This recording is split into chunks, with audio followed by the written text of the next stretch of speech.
A culpa é do marketing ou a culpa é das vendas? O papa das vendas com a minha modesta experiência de marketing. Acho que se juntar essa dobradinha aí, dá um Bebeto e Romário, não dá não? Não tem como a gente não trazer o Penta, não, Matheusão. Já é uma realidade.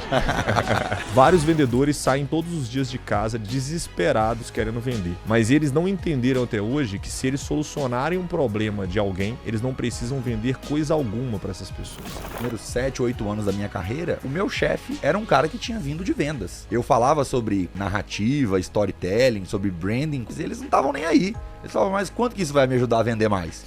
E a evolução do processo de venda, ela passa diretamente pelo não que você vai tomar todos os dias. O fato é que não tem como ser um bom vendedor sem entender de marketing. E é impossível você ser um bom marqueteiro se você não entender de vendas. Fala garimpeiras e garimpeiros, muito bom dia, tarde e noite. Estamos aqui em mais um episódio e hoje a gente vai falar de um assunto que é uma dor latente em 100% das empresas.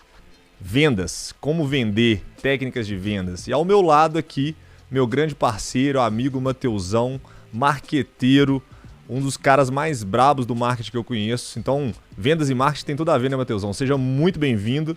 Um prazer estar aqui com você em mais um episódio. Muito obrigado, prazer estar mais uma vez contigo aí. O papa das vendas com a minha modesta experiência de marketing. Acho que se juntar essa dobradinha aí, dá um Bebeto e Romário, não dá não? Não tem como a gente não trazer o Penta, não, Matheusão. Já é uma realidade. Bora falar então de estratégia de vendas. Queria propor uma abordagem bem focada para o cara que está começando, ou que pretende começar, ou que acabou de começar, né? E aí já aproveitar para emendar já de primeira, né? Como nós estamos falando de Bebeto e Romário, já vou emendar de primeira aqui. Você já falou sobre o seu início, né? Nas vendas, num episódio anterior, você contou que você foi para a rua, demorou uns 5 dias, você batia de porta em porta. Conta pra mim, assim, né? Como é que foi esse momento, um pouco mais no detalhe, de maneira profunda, ô Diegão? Você sabia o que você ia falar? Você tinha técnicas? Você tinha estudado alguma coisa? Você usou algum vendedor como exemplo? Como é que foi esse início, essa primeira experiência, esse primeiro contato com vendas? Cara, Matheusão, legal, porque na verdade eu não tinha técnica nenhuma, eu só tinha vontade de fazer o negócio. E hoje a gente vai abordar um pouquinho mais sobre as técnicas de vendas, né? O que eu aprendi naquele momento que mudou o jogo, que fez com que, além de eu vendesse, eu construísse um time vencedor em vendas também, né? Então, eu lembro que o primeiro momento ali, minha experiência de vendas, a gente já abordou a história no outro episódio, então eu vou sair um pouco da história, a gente vai falar um pouco mais da técnica. Eu batia na casa das pessoas e eu não sabia como vender. Então eu poderia bater ali em 30, 50, 100 pessoas num dia. O que você vendia? Cara, vendia o cartão de todos, um cartão de legal. desconto na área da saúde, e era uma venda de impacto. Então não é uma venda relacional, é uma venda que você faz ali de forma rápida, 30, 40 minutos você executa uma venda. E aí você tem que trazer dentro desse momento, dentro desse quadro, né, dentro desse período, a confiança da pessoa, ela tem que acreditar no produto, ela tem que ver valor no produto, e ela tem que fechar o produto. Então, como você consegue abordar todo esse escopo em 30, 40 minutos para uma pessoa que nunca te viu? E aí, nos primeiros momentos, cara, eu não conseguia vender. Eu demorei 4, 5 dias para fazer minha primeira venda. E não era por falta de bater. Eu batia, mas não conseguia conectar. Eu não conseguia mostrar o valor do produto. Eu não conseguia fazer o fechamento da venda, fazer as perguntas erradas. E isso me gerava uma frustração muito grande. E aí eu sabia que para o negócio dar certo, eu precisava evoluir nesse caminho, né? E, cara, foi aí que eu conheci uma das técnicas mais poderosas de vendas que eu estudei, que foi rapport. O que é o rapport? Rapport é você conseguir gerar empatia com uma pessoa, né, desde o primeiro momento. Então, sabe aquele momento que você conheceu alguém, você conheceu uma pessoa, tá ali batendo um papo com ela, dá 40 minutos, você fala, caramba, parece que eu te conheço há anos, parece que nós somos amigos de outras vidas. Isso é uma forma de rapport, isso é uma técnica de vendas que ela pode ser intencional ou não, tá?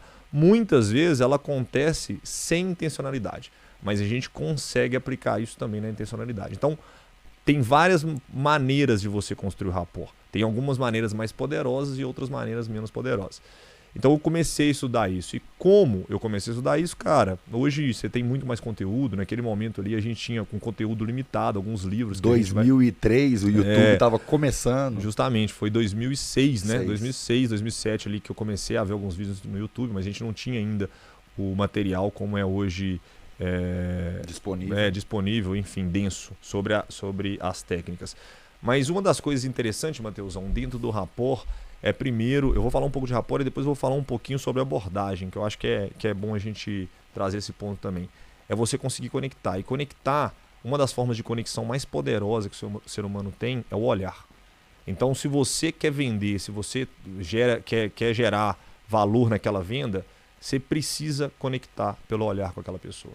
A conexão, e aí quando eu estou falando em olhar, não é só olhar para a pessoa, não. É estar conectado mesmo, é entender através do olhar o que aquela pessoa está pensando. Porque tem aquele olhar mais desconfiado, tem aquele olhar que você vê que a pessoa quer conhecer mais sobre o produto. Então, a partir do momento que você conecta com a pessoa no olhar, você consegue até direcionar os próximos argumentos que você vai trazer na venda, tá? Mas também não é só essa forma. Uma das maneiras que eu aprendi com rapport de vender é como você comunica com aquela pessoa. Então você chega na casa, vou trazer alguns exemplos, hoje vai ser um bate-papo muito prático, né, do nosso dia a dia. Você chegou na casa de uma senhora de 65 anos, bateu ali, ela nunca te viu, né? Obviamente que ela vai ficar assustada, ela vai ficar com receio de abrir a porta ou de ir ali te receber, ainda mais a gente que trabalha em... É o testemunho de Jeová chegando na minha casa. Justamente, pode ser o testemunho de Jeová, pode ser um golpe, enfim, pode ser várias coisas. E aí como a gente gera essa conexão? Primeiro, é você falar a linguagem daquela pessoa. Então, se ela é uma pessoa que é mais idosa, obviamente que a linguagem dela é uma linguagem diferente, é uma linguagem mais tradicional. Então, é importante que você fale a mesma língua que ela. Então, tentar não usar tantas gírias, tentar usar uma tonalidade mais tranquila. E aí, essa é uma outra técnica de vendas, de rapport também. Poxa, eu estou conversando com alguém que fala muito devagar. Eu tenho que falar um pouco mais devagar também. Não adianta nada eu querer estabelecer uma conexão com alguém falando super rápido com uma pessoa que fala super devagar. Sabe aquela sensação de cansaço? Que a pessoa fala, nossa, parece que essa pessoa está falando mil e uma coisa, eu não estou conseguindo assimilar. Então, essa também é uma estratégia dentro da técnica de rapport e de vendas.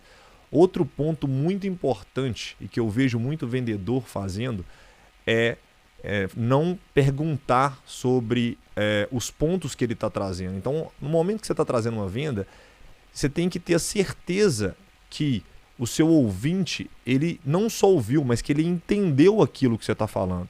Então, vou dar um exemplo. Eu estou vendendo aqui para você essa caneta. E eu falo, Matheus, essa caneta aqui, ela tem uma escrita diferenciada. Então, a partir do momento que você quiser escrever aqui com a tinta azul, só se apertar esse botão que você consegue escrever com a tinta azul. Mas eu sei também que em muitos momentos, quando você está numa reunião, você também gostaria de usar a tinta vermelha para gerar a atenção da pessoa que está conversando com você, ou gerar um número que é negativo. E para isso você tem esse botão aqui. Faz sentido para você ter uma caneta azul e vermelha ao mesmo tempo, você não ficar procurando essas duas canetas no mesmo lugar? E aí eu espero um positivo seu. Sim, faz sentido para mim. A partir do momento que você usa essa técnica, você estabeleceu uma conexão com a pessoa e você garantiu que ela entendeu esse processo, né? Então, são técnicas de vendas que você traz do rapport, da empatia com a pessoa, que faz com que mude o jogo dentro da sua venda. E tem mais um ponto, que é sobre sintonia. Isso é engraçado, Matheus, porque o rapport ele fala na técnica que se você está vibrando na mesma energia que a pessoa, isso gera conexão. Então, imagina que a gente está conversando aqui e você está batendo o pé ou por alguma coisa, ansiedade, enfim. E eu começo a bater o pé na mesma conexão, na mesma sintonia que você, sem você perceber. Ou então começa a fazer um movimento de mão aqui. A neurociência explica que a gente se conecta de alguma forma dentro disso. Olha só, não sabia. Então, quando você faz o movimento contínuo e repetido com aquela pessoa, você se conecta. E aí tem várias outras formas de rapport, né, que a gente vai abordar um pouquinho mais aqui. Então, assim, quando eu comecei, eu entendi que você não vende um produto. Na verdade, você vai vender uma solução para aquela pessoa, mas para que você impacte e resolva o problema dela, ela precisa te ouvir. E para ela te ouvir, se você tiver técnicas é bem provável que ela vai ter mais tempo para te ouvir, ela vai se sentir mais confortável com isso, e aí você vai gerar essa empatia que a gente está falando um pouquinho aqui. Então a gente vai falar um pouquinho mais de rapport, PNL, Programa Neurolinguística, mas eu queria fazer essa tabelinha com você agora. Cara, como que foi para você, você vem de uma cadeira de marketing, de uma área completamente diferente não, né? A gente separa marketing de vendas, mas são coisas bem complementares. Mas assim, como que você entendeu como construir na sua carreira a venda, quanto que a venda era importante na sua carreira e como que você viu que o marketing gera vendas e a venda gera marketing também? Cara, acho que eu nunca contei essa história, mas o meu primeiro emprego foi numa loja de móveis de um tio meu, e nessa loja de móveis desse tio meu eu vendia. Então eu cobria vendedor lá, e aí eu aprendi lá, né, sobre as características dos produtos. Então na época existia eram móveis para classe popular, né? Então existia o guarda-roupa de Sicupira, e aí a gente falava sobre os de 2 portas, 3 portas, as características, a facilidade de montar, enfim, tinha uma série de características de produto, e ali foi minha primeira experiência com vendas, né? Atendimento ao cliente, perder a minha vergonha de abordar o cliente que entrava dentro da loja, e de mostrar possibilidades, e principalmente essa de que você comentou, que é de perguntar, de ouvir o que você está buscando, qual é o tamanho do seu quarto, é um casal, é solteiro, e enfim, a partir dali eu identificava qual era a necessidade da pessoa, e com base na necessidade eu tentava conduzir, né, apresentava um produto. Eu não sabia absolutamente nada, não estudava, eu tinha 15 para 16 anos quando eu tive essa experiência, então assim, eu não sabia nada sobre vendas. A minha inspiração em vendas era meu tio, que estava lá tocando aquele varejo, aquele comércio ali há anos, mas eu acho que ele também não tinha muita técnica e nem tinha muita didática para me ensinar, então eu observava muito como é que os vendedores estavam lá na época faziam, para poder ter essa primeira experiência com vendas. Logo depois, né, aí eu na faculdade estudei bastante, e já no início da minha carreira eu fui trabalhar com marketing, porém dentro de diretorias de vendas, com pessoas que tinham tido a carreira em vendas. Então, acho que o primeiro líder, né, a primeira experiência com uma liderança de marketing que eu fui ter já foi com quase 8, 10 anos de carreira. Os primeiros 7, 8 anos da minha carreira, o meu chefe era um cara que tinha vindo de vendas. Então, eu falava sobre Kotler, sobre os 4 P's do marketing, sobre narrativa, storytelling, sobre branding com esses meus chefes, e eles não estavam nem aí. Eles falavam, mas quanto que isso vai me ajudar a vender mais?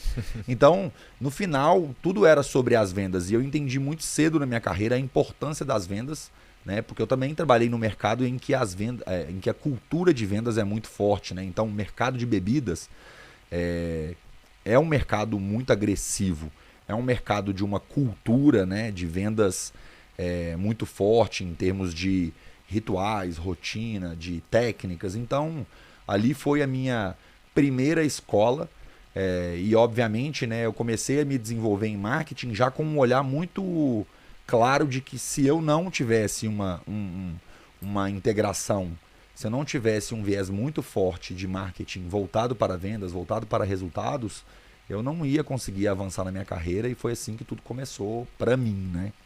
Legal. Matheusão, eu quero explorar uma coisa com você que, cara, quanto mais a gente tem experiências profissionais, mais a gente entende quanto é complementar a vendas e o marketing, né? E muitas vezes quando a gente está conversando com empresários, enfim, com executivos, a gente escuta aquela máxima que o marketing não está gerando o lead correto, o marketing não está gerando o lead qualificado. E como que é para você, quando você vê essa discussão, tá? Dentro hoje de toda a experiência que você tem, a culpa é do marketing ou a culpa é das vendas? A eterna briga, né? Cara, hoje como empresário, eu tenho uma visão muito clara sobre esse assunto. Assim, eu acho que colocar as pessoas, né, para conversar e alinhar e lidar, colocar o cara de marketing para vender e colocar a pessoa de vendas para entender a estratégia de marketing no dia a dia, o que está sendo construído, é parte fundamental de ter uma máquina integrada. Então, hoje eu não vejo muita separação, não. Assim, acho que é bem ruim. Existe uma segmentação de função, né? Então, até dentro de vendas mesmo, hoje você já tem o cara que é o pré-vendas, o cara que qualifica, né? O cara que é o SDR, aí você tem, que é o cara que agenda a reunião, o cara que faz ali uma parte do processo, o cara que é o closer, que é o cara que vai conduzir para um fechamento, então dependendo da venda, né? Ou às vezes se é um modelo de vendas diferente, você tem uma mesma pessoa fazendo o processo inteiro, do início ao fim, se é uma venda de impacto, né? Como você mesmo deu o seu exemplo. Mas o fato é que não tem como ser um bom vendedor sem entender de marketing e é impossível você ser um bom marqueteiro se você não entender de vendas. Legal. Então tá muito junto as duas coisas na minha visão. Bacana. E deixa eu te fazer uma pergunta. Como que a gente aplica o spin selling dentro de uma estrutura e dentro de uma organização, levando em consideração uma venda relacional? Explica um pouquinho pra gente o que é o spin selling antes. Vou dar um exemplo até da Pet de Todos, né? Que essa história é muito legal, eu gosto dessa história. Nunca contei ela no Garimpeiros, vai ser a primeira vez que eu vou contar. A gente tinha recém fundado a Pet de Todos e foi no primeiro ou no segundo dia, não sei, que a empresa estava aberta e aí eu recebi ali um contato de um lead ali que chegou até a clínica veterinária e ela queria levar lá o cachorro para fazer algum procedimento de veterinário e a gente tinha o plano de saúde para cães e gatos e eu não fazia a menor ideia de como eu ia vender até então, mas eu sabia a técnica do spin selling. Eu vou explicar um pouquinho do que era o spin selling. Então, o spin selling ele é uma técnica que tem até um livro, né? Recomendo que as pessoas busquem por esse livro, que ele explica um pouco mais profundamente sobre, mas ele se propõe a te colocar numa situação, que é o S, o P é de problema, o I é de implicação e o N é de necessidade. Então, nessa ordem, como é que eu fiz essa primeira venda no segundo dia que a Pet Todos tinha... que a gente estava funcionando lá. Eu organizei na minha cabeça como é que ia ser o meu approach com os clientes. Então eu pensei assim, bom, ele precisa... a primeira coisa é situação. Então na situação eu preciso entender, essa pessoa tem um cachorro ou tem um gato? Ou ela não tem? Então eu perguntei, você tem um cachorro ou um gato? Aí ela me respondeu, eu tenho um cachorro. E aí, para criar o rapport, que é a técnica que você acabou de falar, eu pensei, eu não posso só querer vender, eu preciso me conectar. Aí eu perguntava qual era o nome do cachorro. Então, no meio do spin selling, eu misturava com o rapport. Então, tem cachorro? Tenho. Eu falava, qual era o nome? Ah, é o Bob. Ah, é macho? Ou seja, mais uma informação. Então, já sabia ali que era um cachorro macho que chamava Bob. A partir daquele momento, eu gravava o nome Bob na minha cabeça e só me referia ao cachorro como Bob. Eu não falava mais cachorro, não falava mais cão, porque aquilo era o que me conectava com aquela pessoa. Aí eu partia, depois do S, eu partia para o P, do problema. Eu falava assim, o Bob toma banho? Então eu começava a querer entender sobre como era a rotina de higiene daquele cão. Então, o Bob toma banho quantas vezes por semana? E eu fazia essas duas perguntas e por último, eu fazia 3 perguntas. Era, o Bob toma banho quantas vezes por semana? Então, qual era a frequência, que era importante para mim. E qual é o preço do banho? E eu já sabia qual era o preço do banho naquela região, porque eu já tinha estudado, já tinha feito pesquisa de mercado. Então, se a pessoa não me respondia, se ela falava assim, o Bob, quem dá o banho sou eu mesmo, em casa. Ou, sei lá, ela me respondia, o Bob toma banho uma vez por mês na pet shop lá perto da minha casa e eu pago R$50. Então, ela respondeu as 3 perguntas. Então, beleza. A partir daquele momento, eu preciso mostrar para ela que ela tem um problema. Fala assim, que legal, olha para você entender. O Bob toma banho uma vez por semana e você paga R$50 para cada banho dele. Então, no mês, você gasta R$200. Então, reconhecimento do problema. O Bob tem uma despesa de R$200 por mês, só com o banho. Então, eu coloquei a pessoa naquele cenário dela entender que o Bob custa R$200 por mês com banho. E aí eu levo ela para a terceira, que é para a terceira parte do spin selling, que é o I, que é a implicação, que é assim, o que vai acontecer se ela não entender qual é a minha solução. Então eu falo com ela assim, olha só, o plano que eu tenho aqui na Pet de Todos, ele é um plano que você paga R$ 29,90 por mês e cada banho vai sair por R$ 9,90. R$10. Então, se você der os mesmos 4 banhos, você vai pagar 40 dos banhos, né, no mês, um banho por semana, e você vai pagar mais R$ 29,90 da mensalidade, somando um total de 40 mais 30, R$70. No mês, você economizou R$130. Então, a implicação é assim, se você não... É quase como se eu estivesse inferindo que se ela não fechasse comigo, ela gastaria R$130 a mais.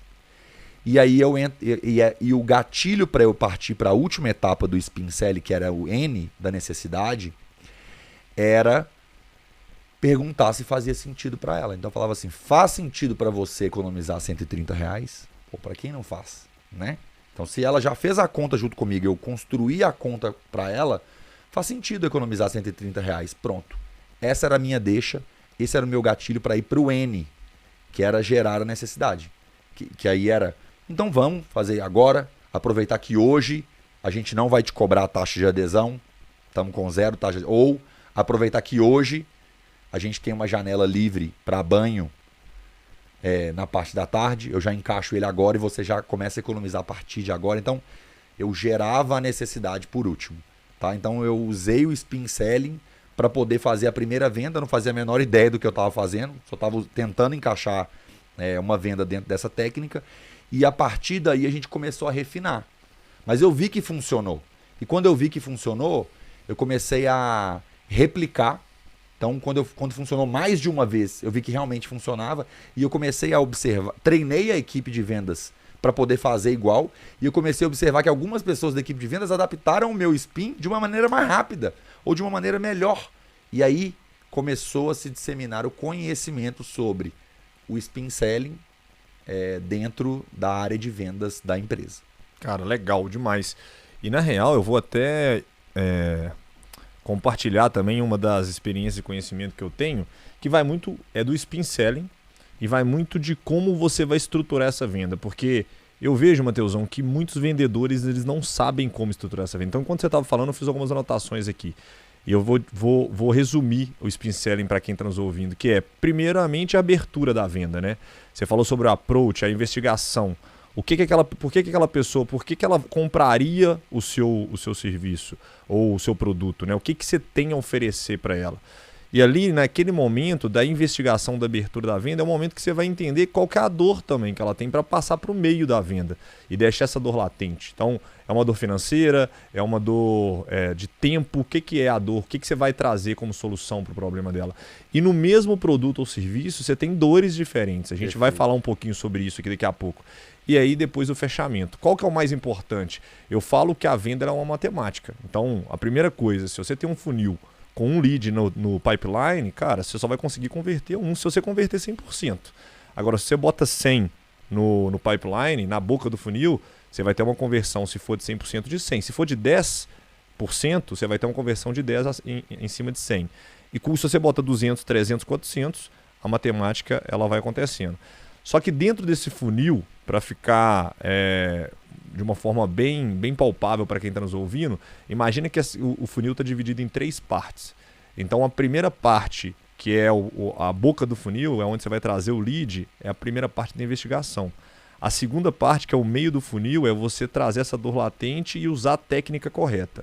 E a terceira parte é essa conversão ao fechamento. Então, como que você vai conduzir para esse fechamento da venda, né? E aí, é muito importante, porque a investigação, essa primeira parte da venda, ela vai te dar toda a estrutura e base para que você entregue a conversão final para o cliente, né? Então, pô, se você não faz uma ótima investigação, como você bem colocou aí, conversando com a cliente, você não vai saber qual que é a dor dela. E aí, Matheusão, tem uma frase de um livro que eu gosto muito que é: vários vendedores saem todos os dias de casa desesperados querendo vender. Mas eles não entenderam até hoje que se eles solucionarem um problema de alguém, eles não precisam vender coisa alguma para essas pessoas. Perfeito. Essas pessoas comprarão independente do preço, porque elas verão valor no negócio. Então, o que eu vejo muito é, primeiro, as pessoas não conseguem entender a estrutura. Elas muitas vezes já passam para o meio da venda sem fazer a investigação, né? Se você fizer isso, a probabilidade de você não ter êxito é gigante, porque você não fez a investigação necessária que você vai precisar para a segunda etapa. Ou fazer o fechamento errado, né? Que é quando você faz o fechamento perguntando, e eu quero trazer bem para a prática para quem está ouvindo a gente, tá, Matheusão? Sim. Faz sentido para você? É a mesma coisa de perguntar, você quer fazer? Não, são coisas completamente diferentes. Você está conduzindo a resposta. É muito mais difícil um cliente falar não faz sentido, tendo em vista que você fez toda a investigação, tendo em vista que você tirou as informações e que você tem o produto. Você está trazendo um benefício financeiro para ela, ou que seja qualquer outro produto. E aí é aonde que você precisa entender o modelo. Eu vou trazer um exemplo completamente diferente, a gente vai falar um pouquinho sobre isso também, que é o exemplo do vendedor de carro. Né? O vendedor de carro é talvez uma venda mais difícil, é uma venda complexa, é uma venda de valor agregado, de um ticket muito alto. Então, quem chega na concessionária, normalmente já chega com um pensamento, já pesquisou sobre o carro, já sabe ou acha que sabe.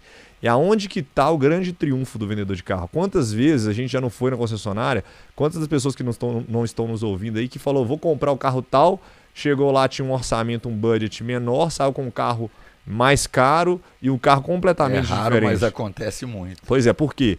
Porque o vendedor de carro ele tem um triunfo que é colocar o cara dentro do carro e fazer o test drive. E aí quando você ataca essa neurociência, ataca essa parte do cérebro, cara, você muda completamente o jogo. Então, o que é importante dentro da venda? O que é importante dentro da venda é você... Eu estou trazendo esse exemplo para falar o quê? Que muitas vezes você não tem que saber só do produto. Você tem que saber como o produto vai atingir aquela pessoa e mais do que isso, você tem que saber todo o ecossistema daquele produto. Então, quando você está vendendo um produto X, cara, saiba quem são seus concorrentes. Entenda o que eles oferecem. Entenda qual que é o seu diferencial competitivo. E aí eu vejo que muitos gestores, quando sentam na cadeira de vendas, eles não conhecem o outro produto. Então eles ficam ali tentando vender o produto, mas vender o seu produto é saber o que o outro tem e como você vai gerar valor na vida daquelas pessoas com um produto específico que é o seu. Então assim, é bem legal a gente falar um pouquinho sobre spin selling e tal. E eu queria trazer um pouco na prática. Eu queria saber o seguinte, como que você trabalha o spin selling com storytelling e como que você constrói empresas com storytelling, Matheusão? O que é storytelling e como que você constrói isso? Storytelling na tradução literal, né, é narrativa. Então, narrativa é basicamente, né, contar o ato de contar histórias. Eu aprendi cedo na minha carreira a importância de contar histórias. Assim, no final, né, as pessoas muitas vezes elas se interessam por histórias. Então, quando eu dou um exemplo, né, que eu coloco, quando eu conto sobre o spin selling, dou o exemplo e conto isso dentro de uma narrativa da Pet de Todos, de como foi a primeira venda da Pet de Todos, eu estou contando uma história. Então eu estou ensinando como é o spin selling dentro de um contexto, contando essa história. Marcas, elas precisam se aproximar e se assemelhar o máximo de pessoas. Então, quando eu estou, né, num ambiente, sei lá, qualquer, eu acho o Diego bonito ou feio, né? Para eu te achar mais bonito, ou mais interessante, ou mais sensual, eu preciso... né? O Diego tem uma história, o Diego tem uma narrativa, o Diego tem ali o seu comportamento, a sua personalidade. E marcas são idênticas. Então, a marca que não tem uma narrativa com uma personalidade, com toda essa construção por trás dela, ela está perdendo a oportunidade de gerar desejo. E aí isso está diretamente ligado ao fato de que, né, eu não acredito que as pessoas só compram, que a gente vende algo para as pessoas. Quer dizer, as pessoas desejam aquilo. Então, como que eu conto a história de uma forma que aquilo se torne mais desejado? Então, estou contando a história da Pet. Como é que a gente construiu, por exemplo, a história da Pet de Todos? Existiam pouquíssimos ou quase nenhum hospital veterinário popular na cidade de São Paulo, inicialmente, que foi onde a gente começou. Uma fila gigante com altíssimos custos veterinários. E a gente queria levar acesso. Então, quando eu conto essa história, eu transformo a marca, eu construo uma personalidade para aquela marca, uma visão, né? Um propósito para aquilo. Quando eu crio um propósito para aquilo, as pessoas falam, caramba, que legal, eu quero participar disso. E quando as pessoas querem participar, elas querem comprar. E aí fica mais fácil o trabalho do vendedor, né? Porque o vendedor já tem por detrás ali toda uma narrativa dando respaldo, então ele precisa identificar ali a minúcia daquele cliente. Ele não precisa também se preocupar tanto com o que vem por detrás e embarcado junto com aquela marca ali. Esse é o poder de grandes narrativas. De uma maneira resumida, para mim, grandes narrativas ajudam a gerar desejo, gerar demanda, e isso faz a vida do vendedor mais fácil. Legal. E aí eu vou contribuir na forma prática, no dia a dia mesmo, de como a gente consegue contar essas histórias, né?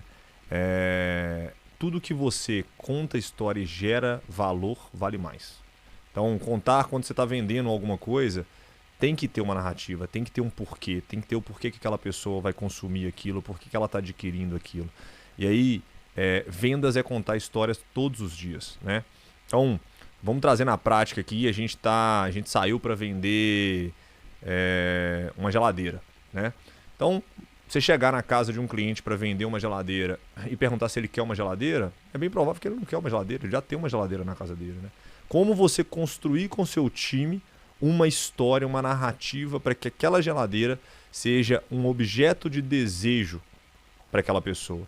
Então, a partir do momento que você começa a falar sobre, primeiro, obviamente, usando toda essa estrutura que a gente já falou aqui anteriormente, mas você começa a falar sobre o porquê que aquela geladeira foi construída. Qual que é o diferencial competitivo? Conta a história do founder. Fala, olha, essa geladeira aqui ela é diferenciada. Por quê? Porque quando a gente construiu a geladeira, quando a gente começou a fabricar essa geladeira, a gente estava pensando numa geladeira para um ambiente familiar, onde a gente vê que as conexões dessas pessoas acontecem normalmente na cozinha da casa. Então, o fundador, o proprietário da indústria, ele tem um dos princípios familiares, que ele gostava de trazer as pessoas, os amigos, a família, para esse ambiente. E aí ele começou a entender que a geladeira era muito pequena, ou que não estava gelando bem a cerveja, e ele dedicou ali um tempo, uma tecnologia diferente. Quando você começa a construir uma narrativa, obviamente dentro, né, a gente está dando um exemplo aqui do que você acredita e do que a empresa tem, isso traz uma forma de venda muito mais fácil, né? Então, as narrativas, o storytelling ele é muito importante para você gerar conexões, porque o nosso cérebro, Matheusão, ele funciona de duas formas. Ele funciona uma parte racional e uma parte emocional. E toda venda, ela ativa a parte emocional. A gente não compra nada pela razão, a gente compra pela emoção. E a conexão com a emoção, para que a pessoa se torne mais apto a comprar, funciona através do storytelling, funciona através da parte emocional. Então, o storytelling é a forma que nós temos para contar histórias e ativar a parte do cérebro emocional que nós temos. Perfeito. Ô, Diego, fugindo um pouquinho dessa parte técnica e indo para a parte da história, do storytelling, da narrativa, eu gosto muito de duas histórias que foi você que viveu, que eu falei, caramba, bicho, olha que interessante isso. Conta um pouquinho, as duas foram na Pet de Todos e era um produto né, que ali você não tinha o hábito, né, de estar no dia a dia ali como vendedor, mas teve os dias que você foi. E eu me lembro muito de duas histórias que são interessantes. A primeira história é a história do dia que você foi para a rua e os vendedores tinham, sei lá, uma média de 2 vendas por dia. Menos de 2, eu acho, na época. 2 vendas por dia. E antes de meio-dia você já estava com 4 ou 5 contratos na mão Essa história eu gosto muito, que é tipo assim, como você chegou lá e foi seu primeiro dia como vendedor na rua, então numa modalidade de vendas porta a porta, e você conseguiu fazer tantas vendas tão rápido. E a segunda história é a história do dia que a gente estava testando, né, a ferramenta de discagem, e você sentou lá no meio de todo mundo, do nada, pediu para testar a ferramenta de discagem e fez uma venda na frente de todos os vendedores. Acho que os vendedores nem sabiam quem você era. E você sentou lá e vendeu só para testar a ferramenta de discagem. Essas duas histórias me chamaram bastante atenção. Legal. Cara, na venda de rua, de porta em porta, a primeira coisa, a gente falou isso no começo do episódio, é você construir uma relação, né? E aí, olha como não tem nada a ver com o produto. Como que você constrói uma relação com quem que você nunca viu? Ah, eu vou usar o rapport. Tá bom, é uma das técnicas. Mas você precisa quebrar o gelo ali inicialmente. E aí, o segundo ponto, a venda ela começa antes de você sair para vender. Ela começa na sua preparação. Então, nesse dia, eu sabia que a história real é a seguinte. A equipe não acreditava na venda porta a porta mais. A gente vinha de uma pandemia, as pessoas estavam vendendo só pelo telemarketing. Inside Sales. E aí eu falei, cara, a gente precisa construir uma equipe de porta a porta. E eu vou com vocês para mostrar que vende, porque se eu não vender é porque realmente o negócio não está funcionando. E aí eu fiz uma preparação. Então eu sabia que eu ia encontrar na rua o quê? Desconfiança. E eu fiz um vídeo da estrutura, mostrando toda a estrutura antes de sair para vender. Porque eu queria que a pessoa olhasse para aquilo ali, que ela tivesse o contato. E eu não ia conseguir levar a estrutura até a casa dela. Tá? Então esse foi o primeiro ponto. O segundo ponto, quando eu estava indo para a rua, eu pensei, como que eu vou quebrar qual que vai ser a minha primeira ação para quebrar a objeção? Então, quando você está numa comunidade ou quando você está vendendo de porta em porta, você vai bater na casa da pessoa, você não foi convidado e você precisa quebrar essa objeção. A pessoa não tem confiança em você. Então, o que eu fiz ali no primeiro momento? Eu fiz a gravação e aí eu batia na porta das pessoas e falava, oi, dona Maria, tudo bem? Bom dia, meu nome é Diego, eu faço parte da Pet de Todos e eu vim te mostrar uma solução muito legal. Eu vi que a senhora tem um cachorro aqui, eu queria te mostrar um vídeo da nossa estrutura. E nesse momento eu pegava o meu telefone e dava na mão da cliente. Então, se eu sou um problema para ela, eu jamais pegaria o meu telefone e daria na mão dela. Então aquilo ali aproxima. Primeiro, traz a pessoa até perto de mim. Então muitas vezes ela estava ali distante, 3, 4, 5 metros de mim, perguntando o que você quer, né? Segundo, a partir do momento que eu dou meu telefone e eu fazia questão com que ela pegasse o telefone na mão. Tá? Eu quebrava a objeção da desconfiança daquela pessoa. Então, no subconsciente dela, ela pensava, poxa, esse cara tá me dando o telefone, não tem por que eu ficar com receio de falar com ele. Né? E aí eu mostrava, eu vinha narrando o vídeo para ela, eu não ficava ali calado esperando ela ver. Falava, ó, dona Maria, a gente tem um benefício hoje que é o Pet de Todos, eu tô vendo que a senhora tem aqui um cachorro, eu acredito que a senhora dê banho aí uma média de 2 vezes por mês, né? Até para a saúde do seu cachorro, gasta com medicamento. E aí essa estrutura que eu tô te mostrando é uma estrutura onde a senhora vai ter um desconto. E aí eu começava a falar sobre o produto enquanto ela estava vendo ali. Então aquilo ali gerava uma conexão grande nossa, né? Então essa foi a primeira estratégia que eu criei. E aí depois que eu mostrava para ela, eu fazia a parte de investigação. Porque eu comecei a entender que quando você quebra essa objeção, fica muito mais fácil você construir a ponte entre a investigação, o meio e a venda. Perfeito. Né? E aí, Mateusão, eu falo que depois que você quebra a confiança, a pessoa vai te chamar até para almoçar em casa. E a Eugênia, que já gravou aqui com a gente, ela estava nesse dia comigo. Eu falei, Eugênia, hoje nós vamos almoçar na casa de uma cliente, você vai ver. E foi dito e feito. A gente chegou na hora do almoço, eu brinquei, enfim, já tinha vendido, né? E como eu falo, se você soluciona o problema de alguém, você não tem por que vender nada para alguém. As pessoas vão querer comprar aquela solução que você tem. E aí a gente almoçou na casa da cliente, foi muito legal essa história. Mas, obviamente, que isso tem técnica, né? Eu não vendi o produto antes de fazer toda a introdução. Então, quando a gente está num produto, vou vender Coca-Cola, vou vender cartão de todos, vou vender Nestlé, vou vender, enfim, qualquer que seja o produto ou o serviço, existe uma preparação antes dele e, mais importante, normalmente uma venda você vai falar 20% sobre o produto. Os outros 80% é o relacionamento, é a preparação, são as perguntas corretas que são feitas. E aí eu vejo que muitos gestores eles se perdem nisso. Gestores de vendas, coordenadores de vendas, vendedores, eles se tornam um papagaio repetindo aquilo ali. Eles ficam falando sobre o produto o tempo inteiro. e eles não fazem a investigação que é necessária. Você deu um exemplo quando você fez a primeira venda da Pet de Todos, cara, você fez 5 perguntas, 4 perguntas para aquela cliente. E você foi na dor, aonde ela queria realmente que tivesse uma solução para o problema dela. Então, esse foi o primeiro caso, foi bem legal. E o segundo caso foi da discadora. Foi da discadora, A gente... Discadora é um negócio muito matemático, sabe, Matheusão? Primeiro porque não tem como a gente falar sobre uma técnica de rapport que é a mais poderosa, que eu falei anteriormente, que é o olho no olho, né? Então você está ali de um lado, no site pelo sales... telefone ela é mais fria. Ela é uma venda mais fria. E aí a investigação ela tem que ser... Cold call. Justamente, nos cold dias call. de hoje. Ela tem que ser mais... Quando você vai fazer a investigação, você tem que apurar mais os detalhes ali, sabe? Porque já é uma forma de vendas que, ao meu ver, já está batido. Ninguém hoje atende telefone praticamente. A gente está cada dia mais acelerado, com mais coisas para fazer. E aí, quando você liga para um cliente, você tem que, nos primeiros 5 segundos, deixar uma informação que seja uma informação interessante, né? Então, ali, a primeira coisa que eu faço é... Mas isso também é preparação, né? Você saber que canal você tá e como você tem que lidar. Perfeito, justamente. Então, ali, a primeira coisa que eu faço é trazer uma pergunta para o cliente que vai fazer com que ele pare os próximos 30, 40 segundos para me ouvir, né? Então, naquele momento, eu falei: oi, dona Maria, tudo bem? Eu sou da Pet Todos. Eu sei que a senhora tem animais de estimação em casa e eu gostaria de saber se a senhora tem interesse em economizar no banho do seu gato e do seu cachorro. E aí a resposta foi: tenho. Né? Obviamente que eu também poderia ter escutado: não tenho cachorro, não tenho gato, não quero ouvir. E a gente escuta isso o tempo inteiro. Sim. O vendedor, ele tem que saber, e o coordenador de vendas, o gestor de vendas, ele tem que saber que ele vai receber muito mais não do que sim. Mas quanto mais técnica e ousadia ele tiver na comunicação com o cliente, melhor é.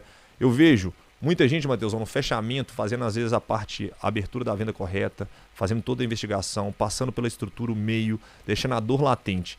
E aí, na parte final da venda, a pessoa se perde. Na hora de gerar a necessidade, o N ali do spin selling. Ele se perde. E aí eu vejo 2 coisas acontecendo muito. Primeiro, perdendo o time da venda. Então, tem muitas vezes que o cliente já mostrou ou já verbalizou que ele quer a venda. E a pessoa fica: não, você vai ver, você vai gostar, você vai ver. E aí acaba se perdendo ali na venda, tá? Ou então, não sabendo fazer o fechamento necessário, né? Então, quando você vem estruturando, quando você vem fazendo essa pergunta: faz sentido para você, faz sentido, faz isso, faz aquilo, tem algumas estratégias que você pode usar.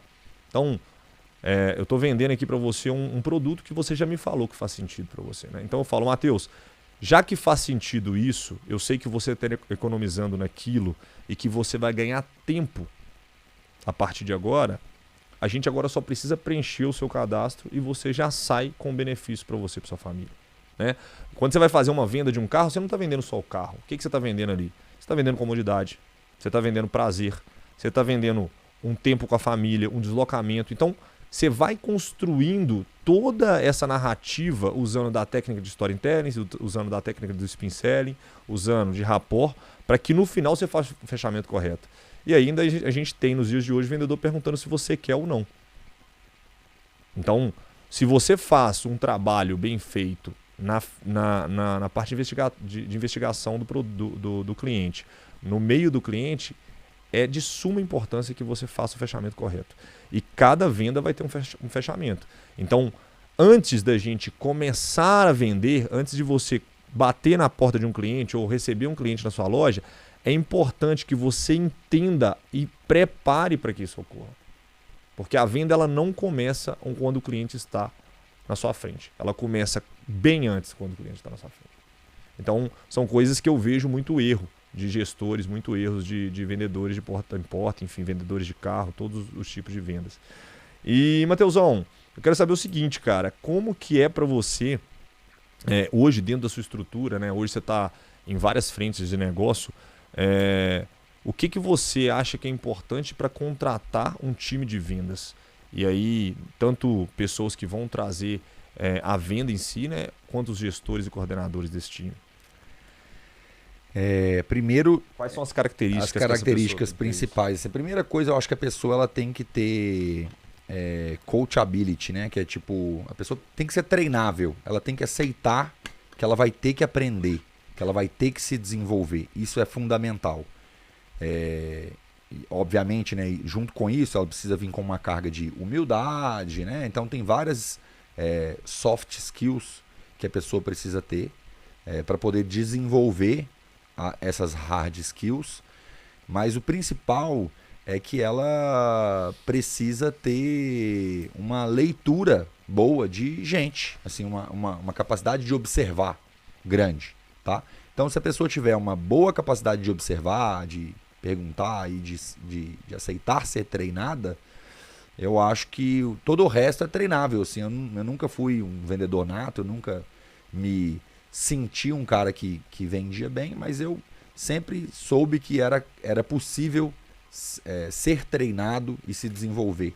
Então, eu acho que eu sou um exemplo claro de alguém que hoje vende, que sabe vender, que entende de técnica, mas porque eu me treinei a ser assim. E não porque eu tenho uma habilidade nata. Eu sou um pouco contra, assim, sou bem cético com essa coisa de eu tenho o dom das vendas. Eu não acredito muito nessa questão do dom, tá, ô Diego?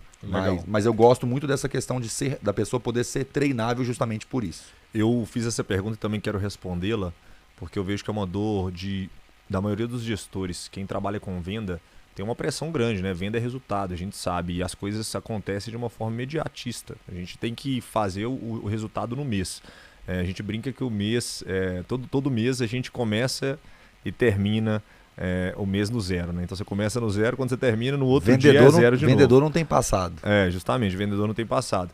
Mas como lidar? Essa é uma dor latente. Como lidar com uma equipe de alta performance, como construir uma equipe de alta performance, contratar bons vendedores. E eu também não acredito, Matheusão, quanto mais eu tenho experiência, quanto mais eu tomo porrada, eu não acredito que a gente pega um vendedor preparado. Não existe esse vendedor. Esse cara, normalmente, ele está num grande cargo, fazendo grandes negócios, porque ele já aprendeu, ele passou pelo processo. Então, a primeira coisa que eu vejo dentro de uma contratação é entender se a pessoa tem algumas soft skills importantes para aquele modelo de negócio. Essa pessoa é tímida? Cara, é tímida. Ela tem disposição em acabar com essa timidez? Cara, não tem. Então vai ser difícil você construir com ela uma relação ali comercial, né? Não, ela tem a disposição. Ela não é tímida, mas ela não tem a técnica. E aí fica para mim um grande aprendizado que se seu time não performa da forma que você gostaria, o problema não está no seu time. O problema está no gestor, né? Então, vendas é treinamento. Vendas é você mostrar técnicas, tudo que a gente está falando aqui para o time, é mostrar todos os dias, toda semana, acompanhar o resultado, entender aonde está o erro desse vendedor. Se o erro está na abertura, se o erro está no meio, se está na venda, é você trazer o spin selling e mostrar para eles uma técnica, é você fazer um fechamento junto com eles. Ouvir a ligação, ouvir a conversa do WhatsApp. Ouvir a ligação e venda dá trabalho, né? Então, eu acho que é importante na contratação você pegar uma pessoa, contratar uma pessoa que tem vontade de aprender. Mas o grande erro que nós temos como gestor de vendas é que a gente quer achar essa pessoa pronta porque a gente precisa do resultado imediato, né? O resultado rápido. Porque tá ali o tic-tac, tic-tac, e nos próximos 30 dias você precisa entregar o resultado. Então, eu não acredito nisso. Eu acredito que para um time de excelência tem que ter continuidade no treinamento. O treinamento ele tem que ser diário, tem que ser mensal, enfim, para que as pessoas elas evoluam dentro do processo de venda. E a evolução do processo de venda, ela passa diretamente pelo não que você vai tomar todos os dias. Não existe bom vendedor que não tomou milhares de não. Então os nãos, eles são muito importantes para essa evolução. E aí você começa a entender que se aquela porta fechou, por que ela fechou? Eu errei no fechamento. Por que ela fechou? Eu errei na abertura. Eu não consegui conectar, eu não consegui aplicar o rapport. E aí, Matheusão, a gente já está caminhando para o final do nosso podcast. Eu quero já deixar minha mensagem de vendas, que é: a venda é quando você consegue colocar a teoria na prática. Então, quando você pega você consegue construir um storytelling com aquela pessoa, é quando você consegue construir um spin selling dentro daquela relação com o cliente. Então, a venda acontece quando você pega a técnica e consegue construir ela solucionando um problema do seu cliente. Então, nós estamos muito alinhados como contratar um time, e você que está nos ouvindo e que ainda está com essa dificuldade de contratação, tá aí, uma das técnicas que você pode usar, ou várias técnicas que você pode usar para evoluir com a sua equipe. Ô Diego, da minha parte, né, eu queria encerrar fazendo uma pergunta assim, né? Eu que quero empreender, quero começar agora, mas não sei vender, ou sou um empresário e sei que talvez eu não seja a melhor pessoa de vendas, o que você deixaria de conselho para mim, para essa pessoa? Tipo, dá para eu estudar e me tornar um bom vendedor da minha própria empresa? Eu preciso estudar primeiro para depois formar a minha equipe? Eu preciso buscar um sócio que saiba vender? Como você vê essa situação inicial assim, para solucionar? Toda empresa precisa vender no início, nesse estágio inicial. As vendas são muito importantes. E eu acho que eu queria que você deixasse um recado para essa pessoa que está nessa fase. Assim. Tá, legal. Bom, na verdade toda empresa precisa vender o tempo inteiro. Se a empresa para de vender, é o começo do fim, né? Segundo ponto é que os maiores investimentos de toda empresa vai estar na área de vendas, porque tudo se resume a vendas. É o ciclo virtuoso. Se você vende mais, você gera mais receita. Se você gera mais receita, você gera mais oportunidade. Se você gera mais oportunidade, as pessoas estão ali mais felizes. E tem o ciclo vicioso também, que é quanto menos você vende, você gera menos receita. Se você gera menos receita, você vai ter que fazer liberações, demissões, e vão ter pessoas mais estressadas, mais infelizes na organização. Posto isso, para quem está querendo começar com vendas, eu acho que não tem outra forma de começar, Matheus. Primeiro, se você não estiver disposto a se tornar vulnerável. Porque não é que o Matheus, o Diego, nasceu vendendo, sabe vender. Não. Vender é você se colocar num lugar de desconforto. Vender é você começar a entender que o não é natural da venda, né? E normalmente nós não estamos aptos, nós não estamos abertos a isso, né? Então, vender é isso. Eu acho que assim, o conselho que eu deixo para quem está nos ouvindo é, primeiro, busque conhecimento, porque a venda ela pode ser muito mais desafiadora se você não tiver o conhecimento. Agora, se você tiver o conhecimento e começar a colocar ele em prática, vai ser mais fácil vender. Mas mesmo com conhecimento, não vai ser fácil. Você precisa se expor naquela situação. E expor na situação é começar a falar sobre venda, é começar a trabalhar com vendas e começar a tomar não.